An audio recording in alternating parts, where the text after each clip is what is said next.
East Coast academic institutions. And thanks to so many, I want to thank so many people for making this event possible.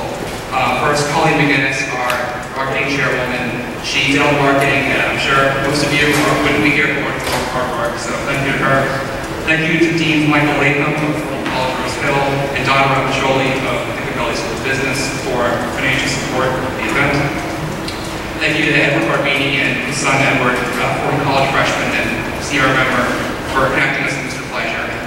And of course, Mr. Fleischer himself, who has generously donated his time to us and volunteered to speak to the Fordham community. Mr. Fleischer was, from 2000 to 2003, George W. Bush's communications director in the campaign and then White House press secretary. It was a pivotal time for the United States. During that time, the United States was attacked by 9/11 and we were forced to go into 2 wars.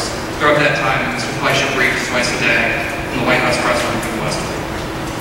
After leaving the White House, Mr. Fleischer has begun a business doing consulting for sports communications.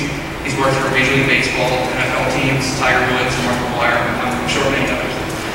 And he has an impressive resume in Republican politics. He's, and you know, I'm just going to let it go now. I'm starting to ramble. So, Mr. Ari Fleischer.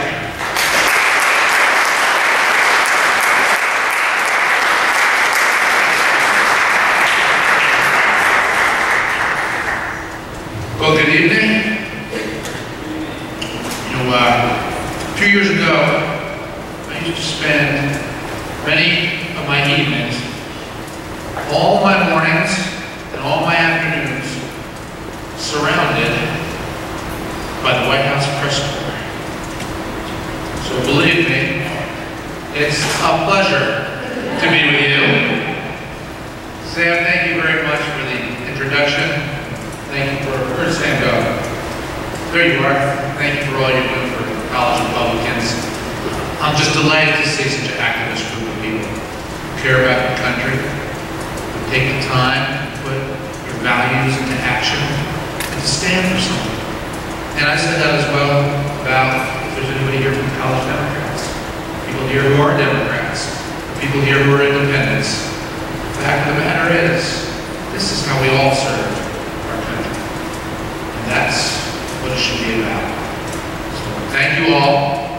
And now I'm going to do my best to turn you all into Republicans. I also want to thank a couple other people before I do. Dean Michael Latham and Donna Ramacholi, thank you for inviting me to Fordham. And Colleen McGinnis, thank you all as well. Special thanks to my friend Edward Barbini. Edward, I've known Edward for now almost 10 years. We've been regularly going to Yankee Stadium for the last 10 years together. I have pictures of Edward from each of those days.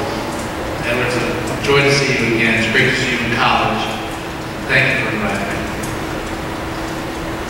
Now, I can't think of a better place than Fordham, a Jesuit school, to come here and begin my remarks with a confession.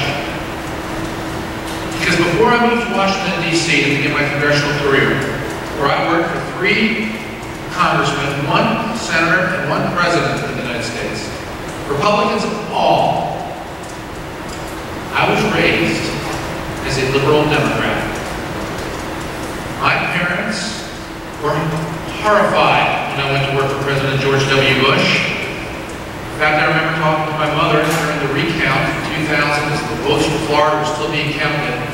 I was living in Austin, Texas. She said to me, "You know Al Gore won Florida, right?" This is how I was raised. In fact, when I left the White House in the summer of 2003, my mother did an interview with a little local newspaper and became an advertiser in Keating, Connecticut, where they live. And they asked my mother what she thought about my leaving President Bush, my leaving the White House, and she said she hoped that this was a phase I was going through and that I would grow out of it. My father, not to be outdone, my father said in the same little paper that if his son was going to rebel, it's better I became a Republican than a drug dealer, but not by much. I entered college Middlebury, Vermont in 1978, proud liberal Democrat. Thanks to Jimmy Carter, I graduated 4 years later as a proud conservative Democrat. And as a result of Ronald Reagan, whose sense of patriotism, whose sense of optimism, whose sense of just love of country, which was actually highly unusual in the post-Watergate, post-Vietnam era, in which I came to political life. That's because I got my first job and started to pay taxes. I changed parties and became a Republican at the age of 21, right after college. Which makes me the only person in the history of the state of Vermont to enter it a liberal and leave it a conservative. The other important value my parents instilled in me growing up here in New York is that New Jersey is a southern state. So imagine how I felt in 1999. I packed my bags after living in Washington for 16 years. I moved to Austin, Texas. I was spokesman on President Bush's campaign and Governor Bush's presidential campaign. I arrived in Austin, introduced myself to Texans. I said, "Hello, my name is Ari." They looked at me and they said, "Ari, is that yet? R period, E period?" And then George Bush, who occasionally has some issues with pronunciation, when he recognized my name was Ari, he very quickly dubbed me Ari Bob. And that is another reason I am so happy to be here at Fordham, where I'm sure there ain't any Bobs running around. I cannot begin to tell you how much I love what I did at the White House. It was, and will forever be, the most intellectually stimulating, most wonderful, most pressure-filled, brutal job I could ever do. Nothing I've done since, professionally, ever equal to what I did when I was privileged enough to be in the White House. I remember on election day in the year 2000, I was sitting at my desk and the phone rang. It was George Bush, and he told me they anticipated a big win that night. And he said, "When I win, I want you to be my press secretary." And so I told him how honored I was to accept that job, and I couldn't wait. Of course, little did any of us know that election day would turn into election 6-week day, which it did in the year 2000.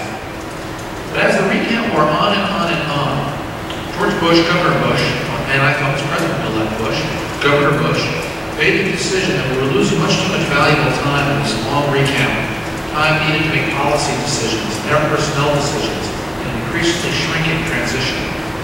Because I had been tapped to be the press secretary, he asked me to leave Texas, go back to Washington early to start to set up the transition to the White House. So I packed my bags, I left Texas. When I returned to Washington, when I got back to that city that I had lived in for some 17, 18 years at that point, and when I drove past the White House, I literally averted my gaze. I could not let myself look at that building, that place, 1600 Pennsylvania Avenue, where so many decisions have been made that have shaped the course of not only American history, but American freedom, but of world history and of world freedom.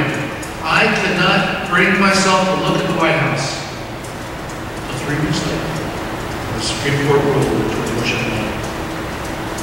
Only then I allowed myself to look at that building, tell myself I would be allowed to come inside as the press secretary and spokesman for the President of the United States. And I couldn't wait. Right after the inauguration, I remember driving my car past 2 gigantic glass-proof gates. Now there are 3, as the perimeter of the White House is increasingly pushed back. And I parked right next to the West Wing. I walked up a few small flights of stairs, past the Marine who opened the door to the West Wing lobby. I walked in and I took a left. And there on my right is the Roosevelt Room. And on my left, the office of the press secretary, where my desk sat literally 30 feet from the front door of the Oval Office on one side of me, 30 feet from the podium in the briefing where the press secretary takes a stand. And I remember sitting at my desk. It was late March of 2001, and I was handed a note. It said, Ari, the president would like you to meet him on the South Lawn at 6 o'clock tonight to play catch. Well, President Bush was headed to Milwaukee, Wisconsin the following week to throw out the first pitch for the Milwaukee Brewers home opener. In a new ballpark, Miller Park, and presidents get that honor. So, at the appointed hour, I showed up on the South Lawn wearing a business suit, along with a baseball glove that I always keep in the trunk of my car. The president, who had the advantage of living there, he showed up in sweatpants and a bulletproof jacket. And the two of us started to play catch on the South Lawn. At one point, the president threw a pitch that was a short hop, and it scooted past me and rolled halfway down the South Lawn into a pack of flowers. And I remember I turned and I jogged down and went to the flowers, and I was knocking back the flowers in my glove looking for the ball. I couldn't find it. The president jogged through the flowers, found the ball. The two of us went back to playing catch on a lawn outside a building 3 months earlier. I couldn't even bring myself to look at it. And the following week, the president went to Milwaukee, threw the pitch straight in the dirt for a home plate. Catcher picked it up on a short hop and said, "Perfect strike, Mr. President." Well, when I think back, my time in the White House, what it meant for me, and what it could mean for everybody here, the honor of serving your country. And again, the party you belong to does not matter. The people who are serving President Obama right now, the people who are in those positions, those staff jobs, are serving America. It is one of the most privileged, rare jobs anybody can hold. And it's a job that I wish everyone in this room, if you want it, can someday get it. Because nothing is more fulfilling. If you care, saying yes, putting in the hours, receiving a low pay, and serving a little life. As difficult as it has been, unrewarded as it's been at sometimes, as contentious as it can be, it always is important to our nation for people to do it, regardless of background. And when I think back and remember the events of my time when I was there, Sam talked about it, a recount, September 11th, 2 wars, the anthrax attacks in our country. I will forever remember the events that I was a first-hand witness to. And I will also forever remember places I've been, people that I got to meet. For in this job, I twice got to meet with John Balsack. I once got to meet Shaquille O'Neal. In this job, I traveled with the president everywhere he went, which meant I was picked up on the South Lawn on Marine One. I flew everywhere on Air Force One. I never had to listen on the 8s for the traffic report. There was never any traffic. Because I traveled with the president everywhere, I was with him all day, September 11th. The moment we walked into that school room in Sarasota, Florida, we knew that the first tower had been hit. The moment that I was in that classroom with the president, Andy Carr, the chief of staff, whispered in the president's right ear, "The second tower has been hit. America is under attack." I was at 15 feet over the other ear, on the left side of the president. Then as we left the schoolroom, boarded Air Force One, which took off like a rocket ship, escaped whatever dangers lurked as we did not know. Instead of going to my usual seat, my cabin, staff cabin on Air Force One, I spent the entire day in the president's cabin, writing down everything the president did and said. My notes are the only original notes of what the president of the United States did and said. They're virtually the entirety of September 11th. I've donated them already to the Bush Library. They will go on display when that library opens a year from now. And then, the most difficult day I ever had was personal injury. The most trying and the most emotional. 3 days later, I came home. Returned to the city where I was born.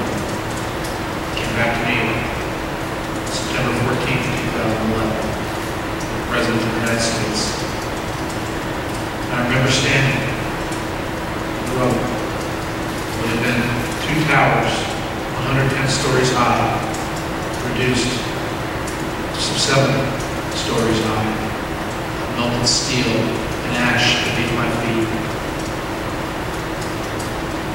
45 minutes later, I went to the Jacob Javits Center for an event that was supposed to last for some 45 minutes. 200 family members gathered. Family members, whose moms and dads, whose brothers and sisters, whose children hadn't been heard since September 11th. Every single soul in that room believed that their loved one was still alive 3 days after the attack on our country. And I remember that one woman came up to me and she told me that her brother was a Marine. And if anybody knew how to survive, she said, it's her brother. Sadly, not one relative, not one person, these 200, no one emerged alive 3 days later. And I tell you this because it does not matter what era you live in. It does not matter what cause you believe in. What forever unites our country, and must forever unite our country, is the fact that we must all be in it together.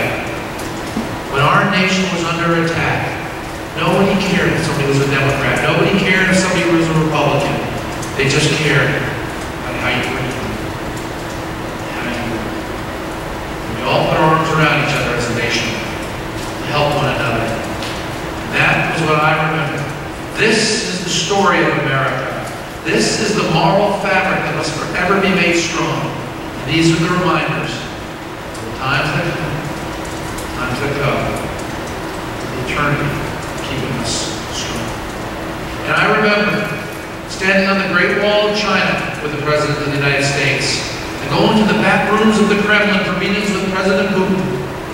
And I remember standing on a cemetery in Normandy, France, on America's Memorial Day, to pay honor, to say thank you. Those who gave their lives so we can be free. This is the story of our country. These are the events that you witness when you serve at the White House. And now another race is underway. A race is underway to determine who next will come to the White House and serve as our country's president. Whether President Obama will get reelected, or whether a new candidate, Mitt Romney, will take over the presidency. From where I sit, here's my perspective. I predict to you that 7 months from now, after Election Day, the House of Representatives will remain in Republican hands. The United States Senate, where there's 10 or 11 Democrats who are involved in potentially difficult races, and only 2 or 3 Republicans involved in potentially difficult races, the Senate will switch for the narrowest of margins to Republican control. And the presidency. Presidency is a jump ball. We are heading for another 50-50 cycle of a very close race for the presidency. Indeed, just yesterday, a New York Times poll came out showing this race is dead even 46-46. The average of all the national polls, when you combine them, shows that President Obama leads Governor Romney by 3 points. After the type of primary Republicans went through, where Republicans were talking about issues that really were not front and center issues involving the economy and deficits and debts. Many of them were side issues, and in my judgment were not helpful to Republicans. I'm amazed that Republicans are down by only an average, that Romney's down by only an average of 3 points. It could have been a whole lot worse. But think about where we are today in American history. The election of 2010, some 17 months ago, was the single biggest midterm swing elections in 72 years in America. You have to go back to the election of 1938 to find a time when one party was rejected by such a big amount by this country. The Democrats lost 64 seats in the House of Representatives in the election of 2010. Put in perspective, in 1994, when the Republicans took the House of Representatives and elected Newt Gingrich as Speaker, in what they call the Republican Revolution. First time Republicans took the House of Representatives in 40 years. They only won 53 seats that year. in 2008, his party won 21 seats that year. 2010 was the biggest one we've had in 72 years. It was a fundamental rejection of the Democratic Party and President Obama's positions. And he was elected on in 2008. And just to put it in some terms for you, when President Obama took the oath of office on Inauguration Day, his job approval rating was 70%. His disapproval rating was a very low 10%. Today, his job approval is 46%. Tremendous drop. His disapproval up almost 5 times, 48%. Mitt Romney, in his 9-month primary, also damaged himself. In those 9 months, Mitt Romney went from having a +10 favorable to a -10. The first 3 years of President Obama's administration also did tremendous damage to his popularity. Men who voted for men who voted for Barack Obama by 6 percentage points in the 2008 race switched and voted 13 points for the Republicans in the 2010 race. A 19-point swing among men. Women, the gender gap was eliminated in 2010. Women voted for Barack Obama by 14 points in 2008. They voted Democrat by just 1 point in 2010. White voters who voted for voted Republican by 8 percentage points in 2008, swung and voted 22 points in favor of the Republicans in 2010. And independents walked away from the Democrat base. Independents who voted for Barack Obama by 8 percentage points in 2008 voted for 16 points for the Republicans in 2010. Biggest swing of voters for independents. A 24-point shift in voter behavior from Democrat to Republican, 2008 to 2010. And the reasons for it? Think about what's happened in the last several years. Gasoline was $1.84 a gallon in January 2009. Now it's more than $4, approaching $5 in Westchester, where I live. Unemployment was below 8% in January 2009. Now it's been above 8% for a period longer than it's been any time since the Great Depression. 6 million people fallen into poverty since then. And our deficits, for the 3rd year in a row, are in excess of $1 trillion. But on the bright side, since President Obama became president, the Yankees won the World Series, and the Giants won the Super Bowl. We New Yorkers know how to deliver. Now, you're college students. When you look ahead, you should be able to see a path. A path that will take you to a future that you want, to a good future. A future where your dreams can come true in this country of ours. A future with a job, a good salary, and a strong country. And that's why you have so much at stake in this election.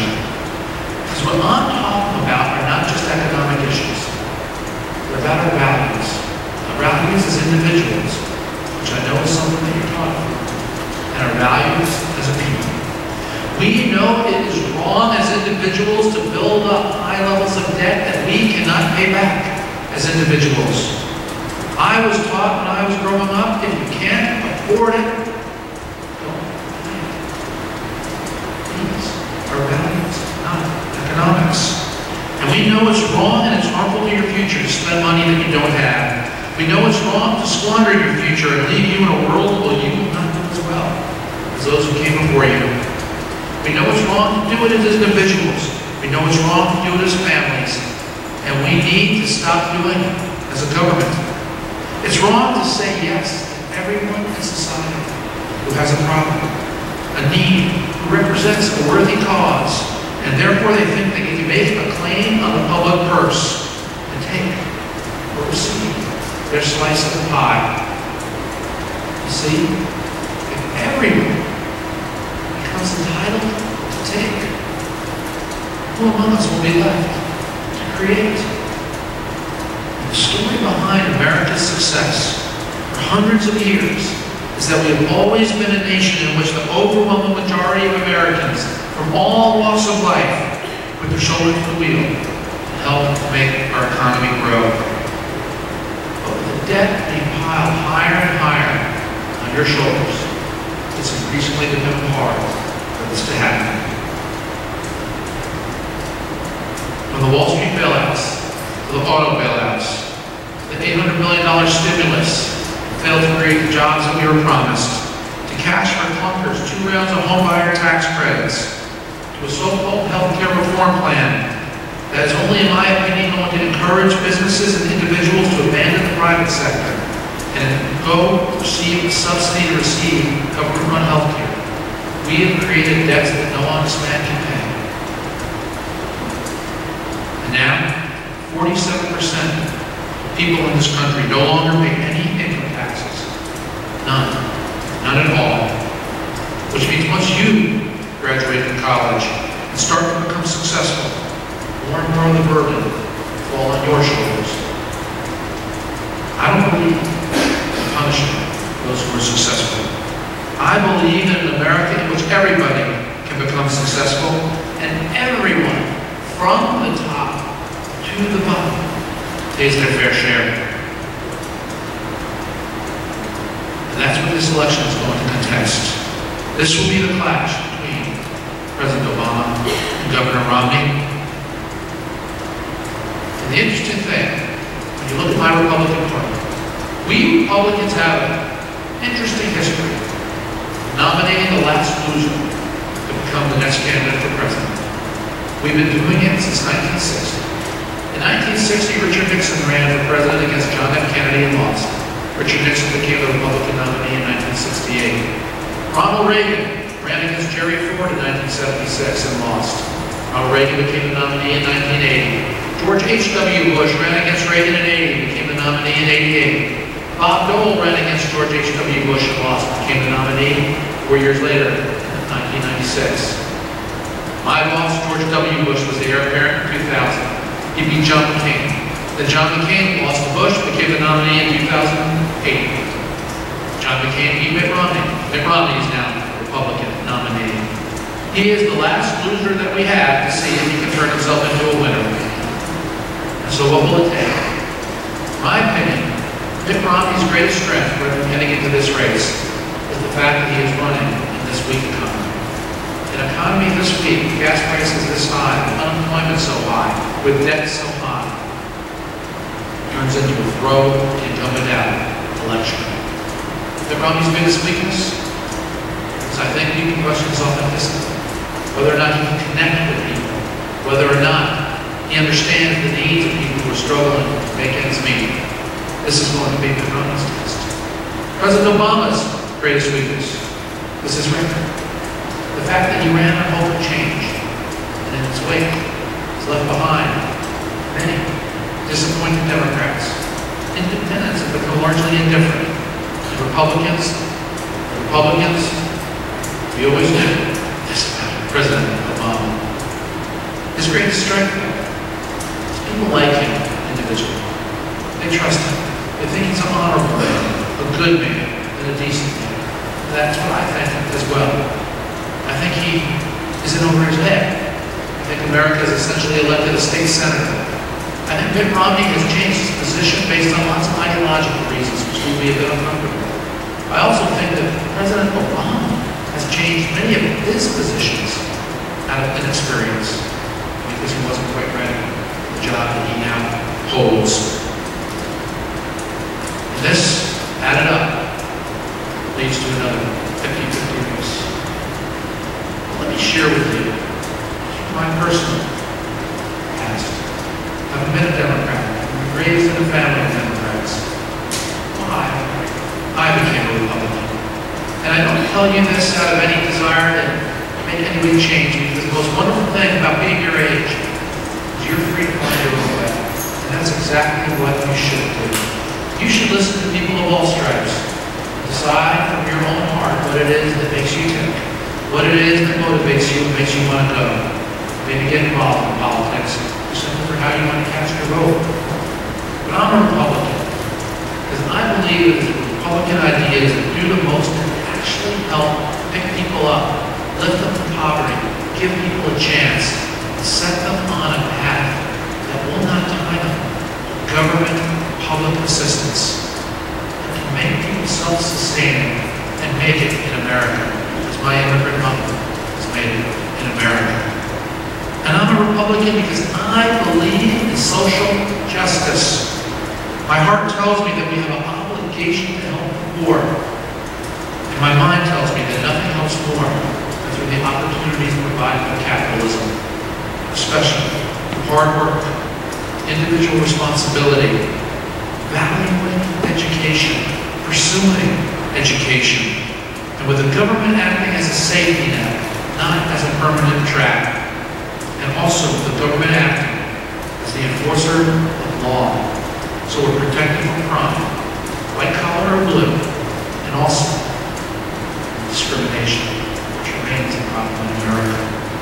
And I'm a Republican because my heart tells me that we have a moral obligation to pass values onto our children, and my mind tells me that those values stem from love of country, devotion to family, faith, education, and a belief in individual abilities.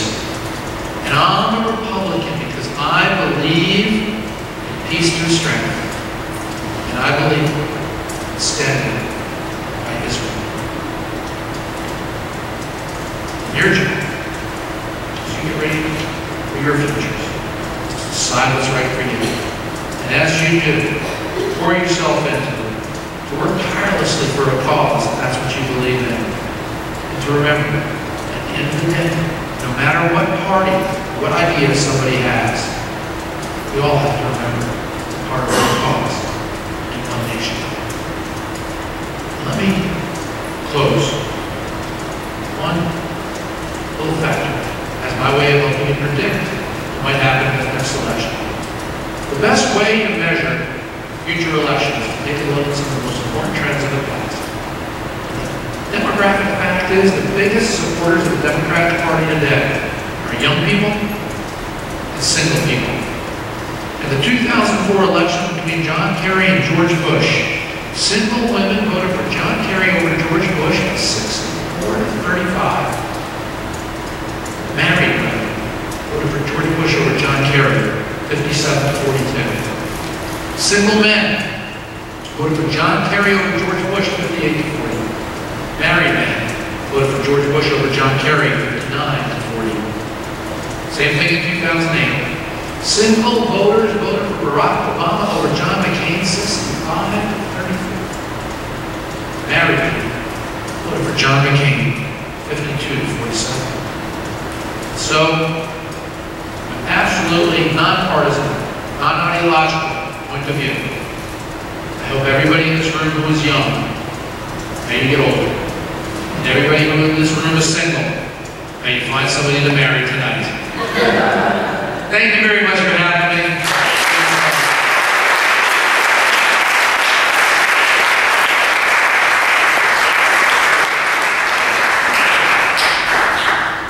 And now, I guess what we can do is in honor of an old White House tradition. I'm happy to take your questions.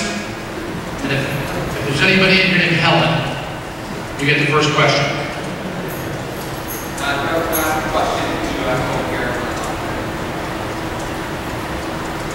Or if you're shy and just want to raise your hand, if you're in the middle, I'll repeat your question. Stand up and ask it if it's easier to do. Yes?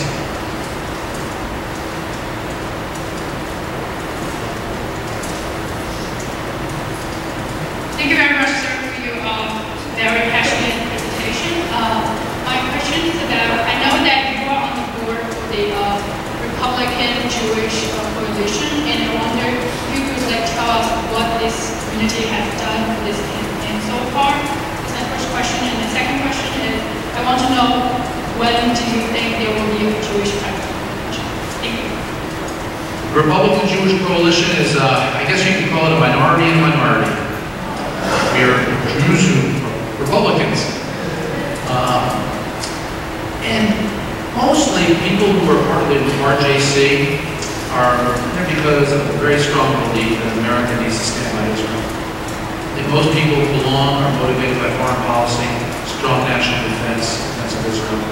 I know on a lot of domestic issues, social issues, it's rather a mixed group.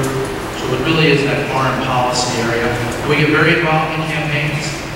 There are many people who raise money for different candidates. We have a lot of different forums.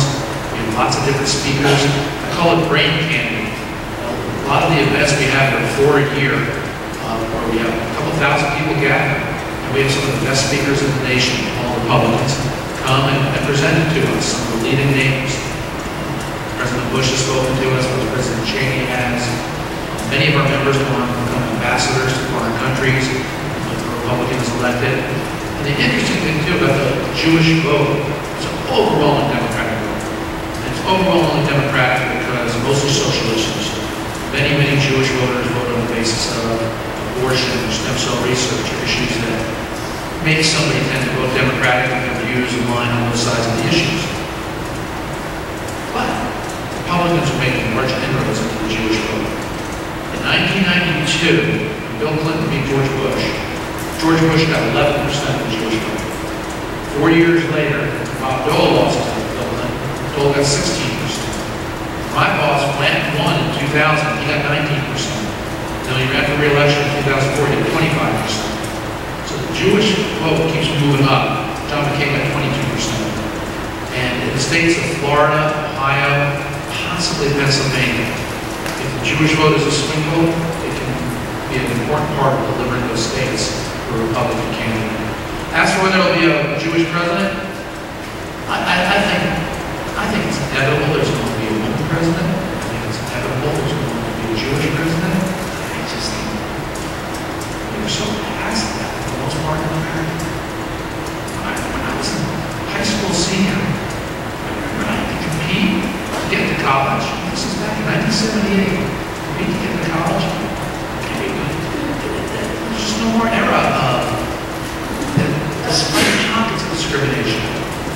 America is such a different place than it has been for decades. It's only a matter of time where I think virtually any minority, and this is one of the proudest things about Barack Obama being president in 2008, it is a great symbol for who we are today.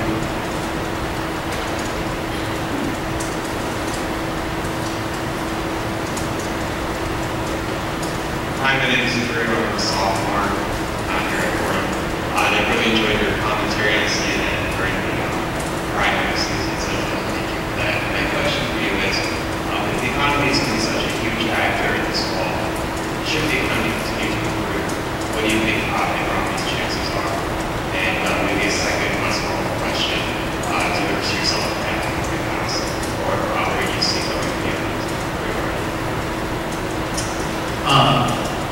On your first question, I think the biggest external factor that's going to determine who wins is going to be the 7 unemployment reports that come out between now and November. If the economy continues to quote-unquote improve, it's going to put the wind to President Obama's back. There's no question about that. If, on the other hand, unemployment ticks back up, or we have weak performance in the job market like we did this past month, it's going to continue these doubts that people have about external. One poll I saw shows that 70% of American people think the country's on the wrong track. That's a profoundly bad number.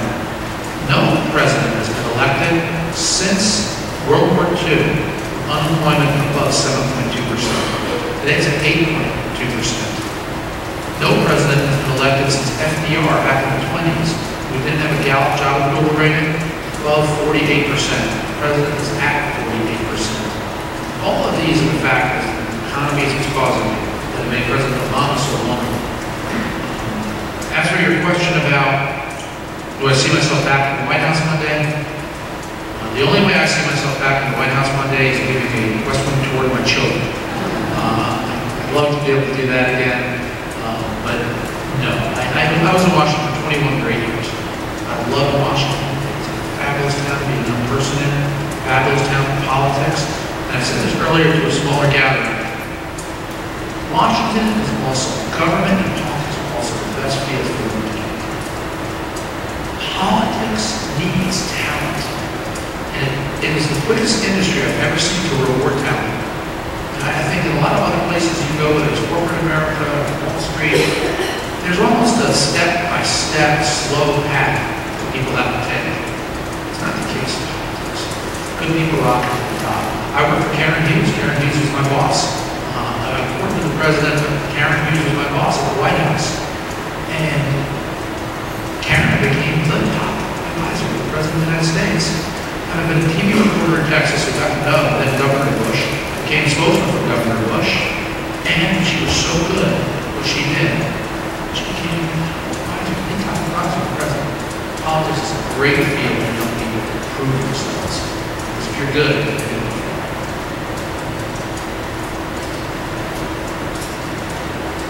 Thank you for coming tonight. And I was wondering what you think of Ron Paul and perhaps why you think, or that's why you think 70% of military donations go to Ron Paul. 75% of what goes to Ron Paul? 78% of military donations. Oh, military donations.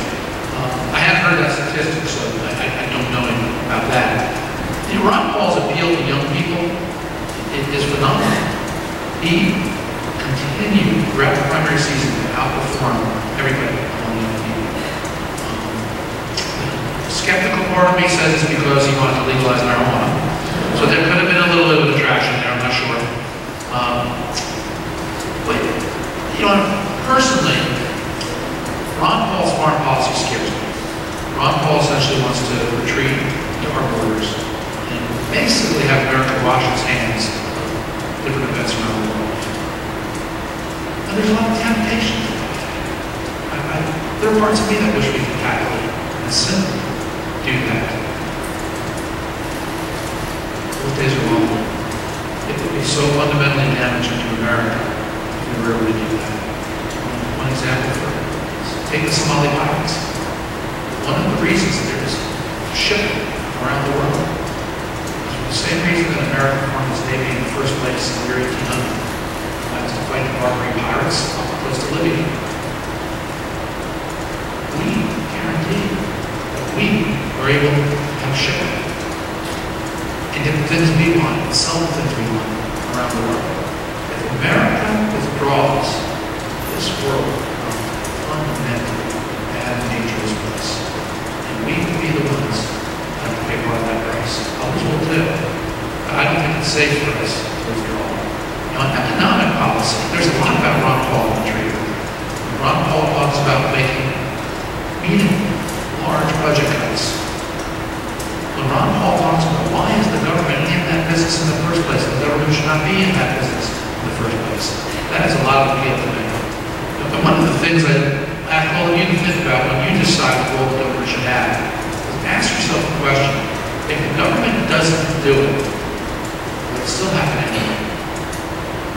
If the government, for instance, doesn't fund, let's just take a controversial case, Planned Parenthood. Do you think Planned Parenthood will shrivel up and go away?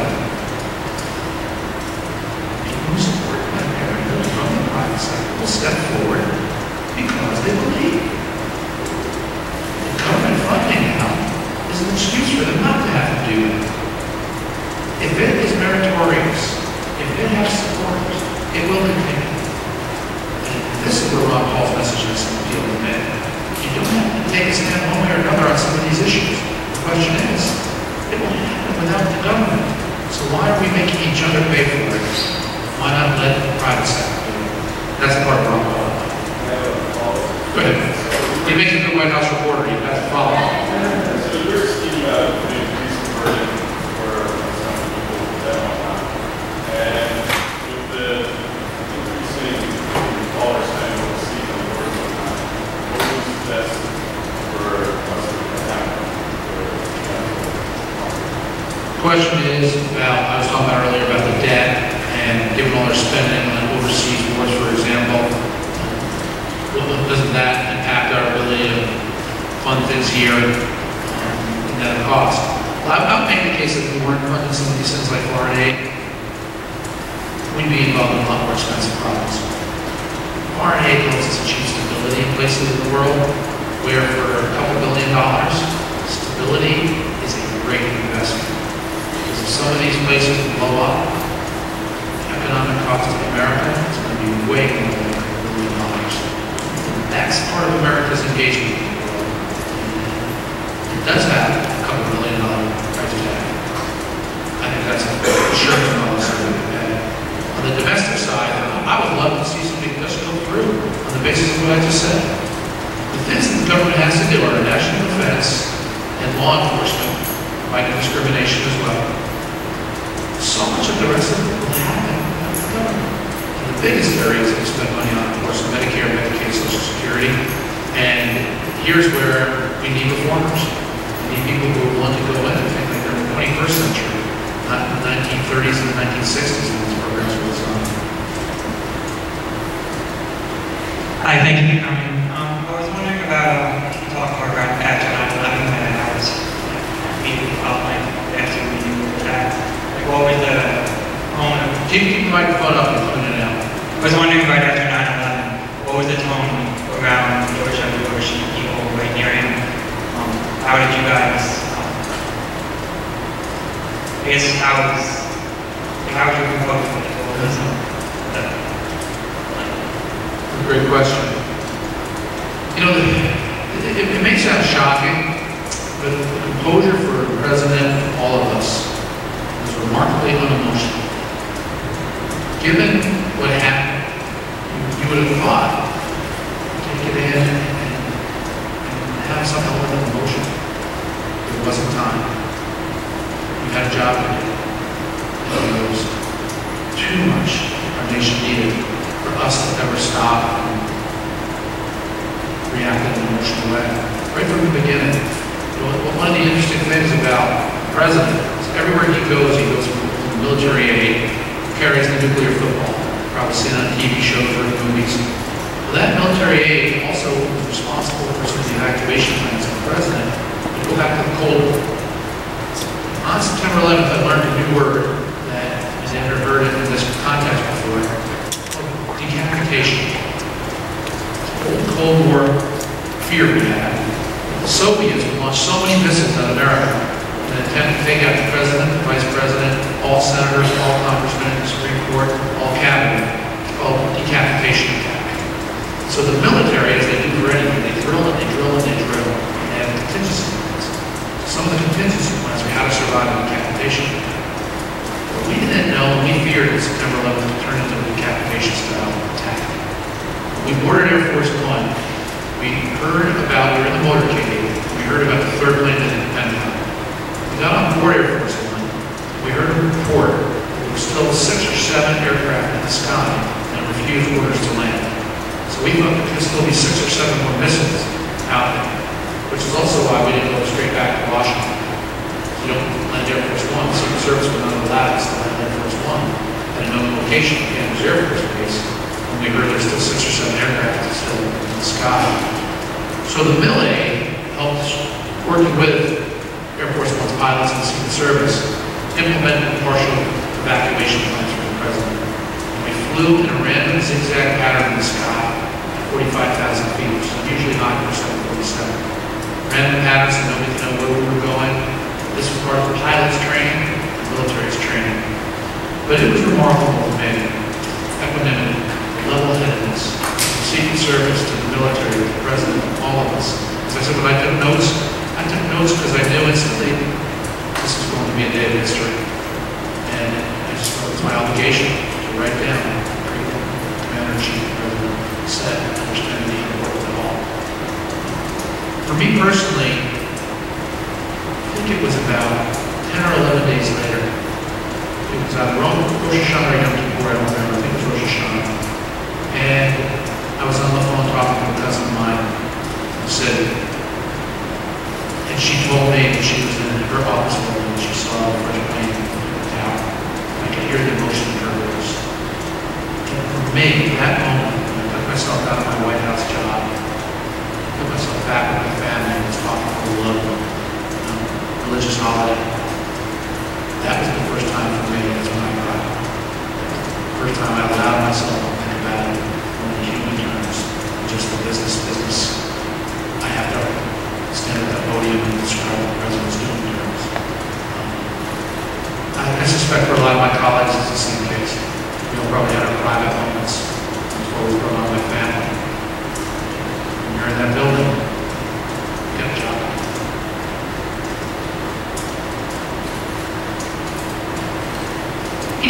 Fleischer, and thank you for joining us. My name is Dr. Megan Drury, and I teach business communication to our students here in the Business School at Fordham University.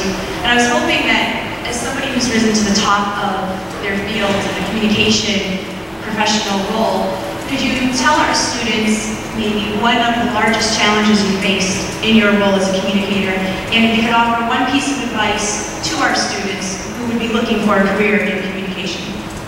Well, great question. Probably the most important piece of advice I can offer is validate your information. Make sure you're talking and you have the truth. Because if you ever say something publicly, say something to the press that turns out not to be true, or you can never do it, you just cannot lie, you will be caught. So validate your information. What that meant for me inside the White House was, first of all, I spent about a quarter to a third of my days in the Oval Office with the President. So I was in on pretty much all his briefings, all the summit meetings, cabinet meetings, congressional meetings. So I heard firsthand what the President was saying. So I was able to then know what the President wants to say, doesn't want to say, etc. And I could reflect that with the press. But if I was asked a question about something that was level below the President, did this happen, did that happen, I had to work like an independent reporter. Ascertain what the facts were on the inside. You sort of figure out who you can listen to, take it absolutely at face value. Other staffers might have to actually do a little bit of digging. They might be spinning. You have to really figure out what they're telling you is the way it is, because reporters will figure it out. Now, I've got to bring this part of it up. Iraq. I'm one of the people who took the podium and said, because I believed it to be true, but I'm told it was true, that Iraq had weapons of mass destruction, that Iraq had biological weapons, that Iraq had chemical weapons. Just as President Clinton said that, because the CIA gave him the same information. Just as Vice President Gore had said that, Senator Hillary Clinton had said that, Senator John Kerry had said that, George Bush said that, James I said that, Israel thought it was true, Egypt thought it was true. We all thought it was true. Turned out not to be. And this is where you pay the price, especially in democracy. If you're wrong about something fundamental, there can be nothing more fundamental than the innovation of war. Especially if the information that could be there turns out to be wrong. Now, on the basis of foreign policy, I think we're all safer and better off. Saddam Hussein is out of this world. As you look what's happening with Iran, and goodness, Iraq has ordered this increasingly militaristic. That doesn't change our obligation to work hard, validate facts, verify facts. In this case, I don't think there's anything anybody could have done. We were all told that. And it's not my job. I can't second guess the CIA when they say this is the fact. But that's the first starting point in any communication effort. You've got to learn the truth. Make sure you're not making any mistakes. And another piece of advice I'd give you is look at it through the eyes of the reporter. Before you're going to get ready to go out and speak, what would the toughest reporter you know say to challenge you? What hard questions are they going to ask you about the information you're going to present? And make sure you have good answers to every one of those questions. Because if you don't, you're not ready yet to communicate. Play that internal devil's advocate, and then you're ready to communicate. Hi, thank you for coming and thanks for your service. Coming from the press communications background and considering President Clinton, President Bush, and President Obama, and the new 24-hour news cycle, do you think that personality might be playing more and more of a role when you consider them and then their opponents who tend to be like Vice President Gore and Senator Kerry weren't exactly buckets of laughs, but do you think it's really coming into play now more? And if that might for Governor Romney? I think personality has always played a part in American politics, always. Especially in the TV era. John F. Kennedy's victory over Richard Nixon was in many ways, people said back in 1960, the first televised debate, John F. Kennedy was so presented and handsome. Richard Nixon was not. But I think when voters make up their mind about who they're going to vote for, it's kind of a complicated mix. It's part ideology, part personality, part comfort. I just trust that person. I don't understand all the issues, but I'm comfortable. I believe in that person. So it's Facebook, and I love to tweet at Ari Fleischer. But I think what's happened is information moves so fast now that you can trip yourself up if you think too fast. My approach is the faster information moves, the faster 24-hour news cycle is, the more important it is to remember your fundamentals. Stop and think before you speak. I think it's one of the things that tripped up Rick's firm in this campaign. He wasn't ready for prime time in some ways. He spoke off the cuff, and it hurt him. He handled it so quickly. So fundamentals are always the most important, especially in fast-moving media environment.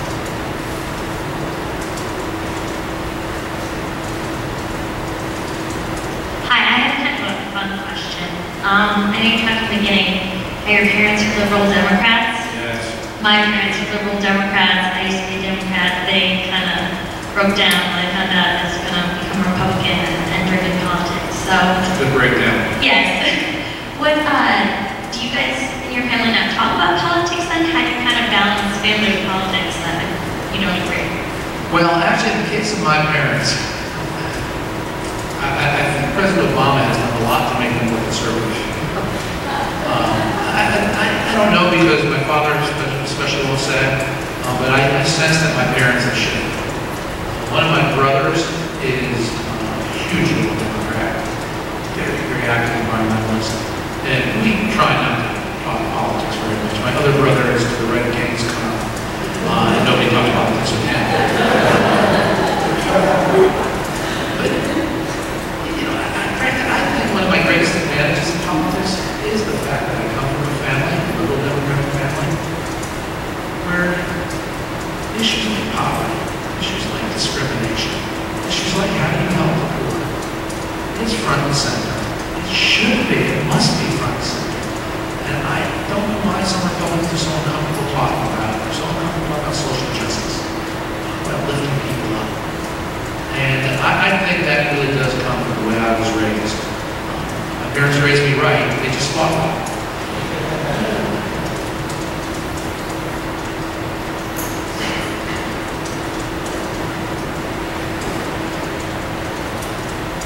I'm John Winfield. I'm actually a Democrat, but I enjoy your speak very much. One of the Republicans' major critiques on President Obama is that he sort of has this war on religion and on traditional values. And although the election right now is about the economy, how do you see values putting into this election, especially with the HHS mandate and all these kinds of things? Number one, I don't like to accuse people or my fellow countrymen of having a war on anything. The only war I'm interested in is war on terrorists who hurt us, and that we need to be united.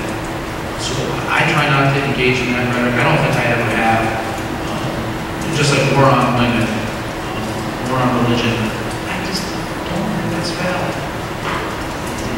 In my case, my sense of President Obama is there is on the liberal left side a sense of secularism as almost a deep faith in secularism. And I've been around people who, I'm sad to say, look down on people with faith and think that people who are very religious, especially evangelical Christians from the South that I've come to know very well, they think that they're narrow-minded. Washington Post famously wrote a story talking about how many of them lack good educations, which is total fallacy. They had to apologize later for printing that. My view is it doesn't matter what faith that somebody has. Faith is enduringly one of the greatest strengths our country has. It sets us apart. It gives us a moral foundation. And behind every law, there needs to be a moral foundation. This is part of our Declaration of Independence, hints of that. And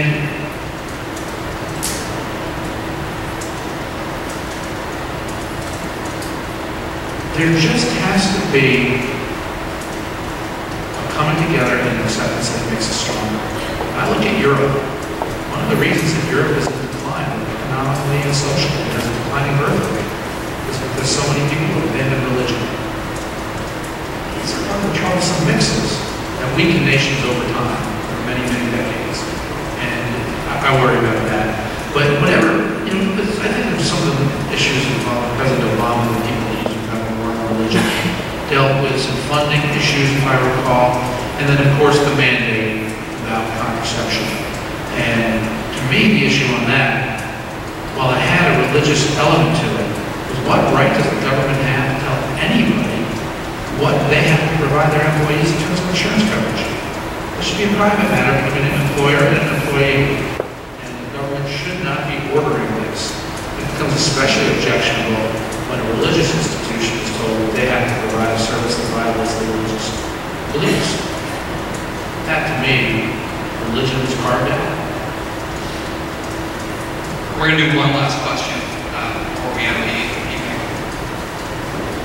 Hi, my name is Terence and I'm from Ireland, so this is my first US election from inside of the US. Just in terms of... You might be better off this way. Just in terms of the tax rates that are in Europe at the moment, was it Germany, Sweden, Norway, all have very high top tax rates.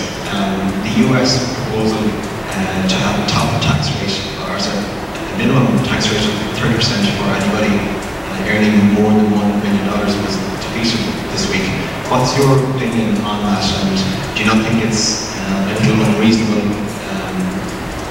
to not have somebody that's earning more than $1 million pay 30%?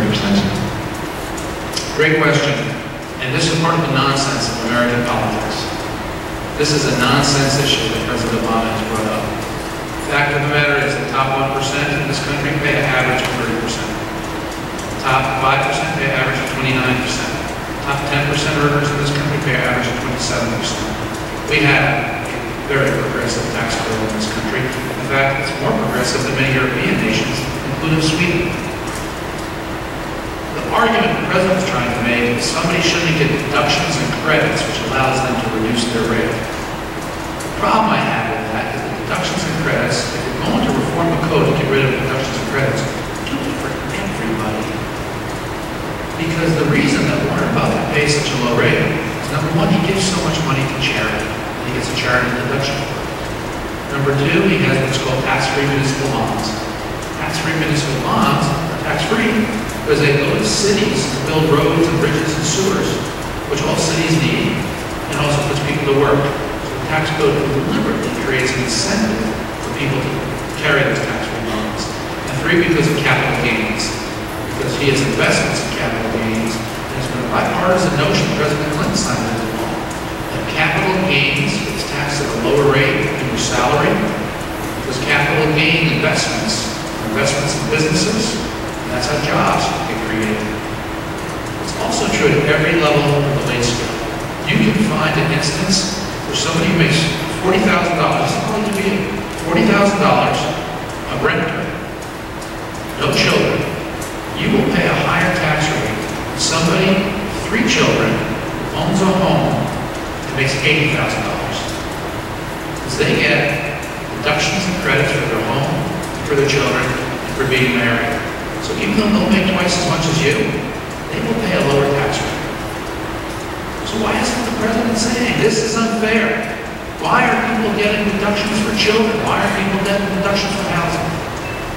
This is how the tax code is set up, to create incentives for certain behavior that society says helps all of us. The Warren Buffetts of the world are very unusual because we have such a progressive tax code. And that's why I say it's really a phony issue. I would like to see fundamental tax reform. I'd be happy taking the deductions and credits away from everybody and lowering rates for everybody. To me, that would be a much better incentive for economic growth. And we need a simple tax code. Just wait till you start paying taxes. You all better be math majors because you'll never be able to figure out how to do it. The code is so complicated. Ladies and gentlemen, thank you very much for